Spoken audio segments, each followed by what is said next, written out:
একটা ছায়া মন্ত্রিসভা গঠন করছে বলে আমরা জানতে পেরেছি। এটা মূলত গুপ্ত মন্ত্রিসভা। সেই পদ অনুযায়ী নিজেদের মধ্যে এক ধরনের ভাগবাটোয়ারা করেছে। জামায়াত একটা ছায়া মন্ত্রিসভা গঠন করছে বলে আমরা জানতে পেরেছি। এটা মূলত গুপ্ত মন্ত্রিসভা। এতদিন এটা গুপ্ত ছিল, এখন এটাকে সামনে নিয়ে এসেছে। এদের বাংলাদেশের যে রাজনীতি, অর্থনৈতিক ব্যবস্থা, দেশের জনগণ তাদের সম্পর্কে কিন্তু তাদের সুনির্দিষ্ট কোনো ধারণা নাই, অতীত অভিজ্ঞতাও নেই। একটা সরকার কিভাবে কাজ করে সেই অভিজ্ঞতা কিন্তু এই সরকারের নেই। এই সরকার দেখলাম যে তাদের দলের যাদের যেই পদ আছে সেই পদ অনুযায়ী নিজেদের মধ্যে এক ধরনের ভাগবাটোয়ারা করেছে যে কে কোন মন্ত্রী হবে। জামায়াত ইসলামের আমির তাকে ছায়া প্রধানমন্ত্রী বানিয়েছে। আমরা বলবো এই যে মন্ত্রিসভা তারা করেছে ছায়া মন্ত্রিসভার নামে, এইটা মূলত গুজব এবং প্রোপাগান্ডার মন্ত্রিসভা।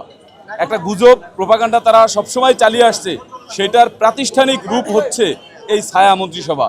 তা আমরা তাদেরকে বলতে চাই, এদেশের মানুষ বলতে চায় যে আপনারা সুষ্ঠু ধারায় গঠনমূলক রাজনীতি করেন। যেই গুপ্ত রাজনীতি আপনারা করেন, যে প্রোপাগান্ডার রাজনীতি করেন, যে ষড়যন্ত্রের রাজনীতি করেন, যে নৈরাজ্যের রাজনীতি করেন, সেই রাজনীতি মানুষ প্রত্যাখ্যান করেছে।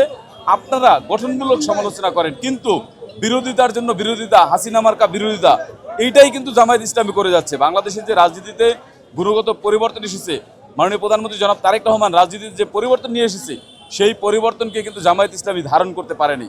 তারা মিডিয়া হাইপ নেওয়ার জন্য, মিডিয়া ফোকাস নেওয়ার জন্য এই ছায়া মন্ত্রিসভা করছে। এই মন্ত্রিসভার মাধ্যমে বাংলাদেশে গুজব ছড়ানো হবে, জঙ্গিবাদ ছড়ানো হবে এবং মানুষের চরিত্র হনন করা হবে বলে আমরা জানতে পেরেছি। কারণ তাদের সুনির্দিষ্ট কোনো স্টাডি নাই। তারা দেশ রাষ্ট্র কিভাবে চলে, কিভাবে কোন দপ্তর কাজ করে, যেমন একজনকে দিয়েছে ক্রীড়ার দায়িত্ব, সে আসলে কোনোদিন খেলাধুলাই করেনি, তার খেলাধুলা সম্পর্কে কোনো ধারণা নাই, তাকে ক্রীড়ার দায়িত্ব দিয়েছে। একজন ফরেন অ্যাফেয়ার্সের দায়িত্ব দিয়েছে, এই সম্পর্কে তার কোনো লেখাপড়াই নাই, সে একজন ডাক্তার। তো এই যে তারা এই মন্ত্রিসভা করছে মূলত তাদের আত্মতুষ্টির জন্য এই মন্ত্রিসভা করেছে। এর প্রধান কাজ হচ্ছে সরকারি দল তথা মাননীয় প্রধানমন্ত্রী জনাব তারেক রহমানের নেতৃত্বাধীন এই সরকারের বিরুদ্ধে গুজব রটানো, কুচ্ছা রটানো, প্রোপাগান্ডা করা। এই সরকারকে, এই ছায়া সরকারকে জনগণ প্রত্যাখ্যান করে। জনগণ এই ধরনের সরকার যে তারা করছে এটাকে মনে করে যে এক ধরনের প্রতারণা, এক ধরনের ধোঁকাবাজির জন্য তারা এটা করেছে। এটা গুপ্ত রাজনীতির প্রাতিষ্ঠানিক রূপ দেওয়া এবং তারা এই যে নৈরাজ্যের যে রাজনীতি সেটা করতে চায়।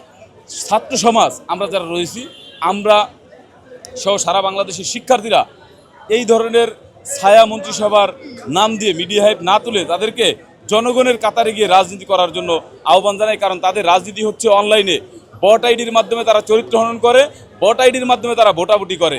আপনারা জানেন জাতীয় নির্বাচনের আগে তারা কিন্তু বট আইডির মাধ্যমে মানে অনলাইনে ভোট করেছে।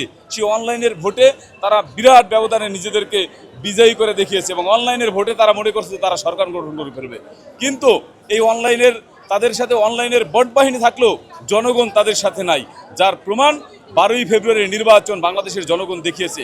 সুতরাং এই বট বাহিনীর, এই বট আইডির প্রাতিষ্ঠানিক রূপ দেওয়ার জন্য এই গুজব, এই নৈরাজ্য, এই প্রোপাগান্ডার প্রাতিষ্ঠানিক রূপ তথাকথিত ছায়া মন্ত্রিসভা বাংলাদেশের জনগণের কোনো কল্যাণে আসবে না, কোনো শ্রেণী পেশার মানুষের কোনো কল্যাণে আসবে না।